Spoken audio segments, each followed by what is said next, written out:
if you want to block someone on ESPN+, follow these simple steps to ensure a smooth viewing experience. Step 1. Open the ESPN Plus app. Launch the ESPN Plus app on your device. Make sure you are logged into your account to access all features. Step 2. Go to your profile.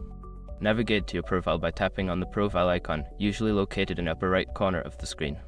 This will take you to your account settings. Step 3. Access privacy settings. Within your profile, look for the privacy settings or account settings option.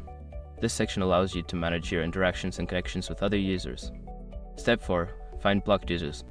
In the privacy settings, search for the option that lists blocked users or similar. This is where you can see who you have blocked and manage those settings. Step 5. Block a user. To block someone, enter their username or select them from your friends or followers list.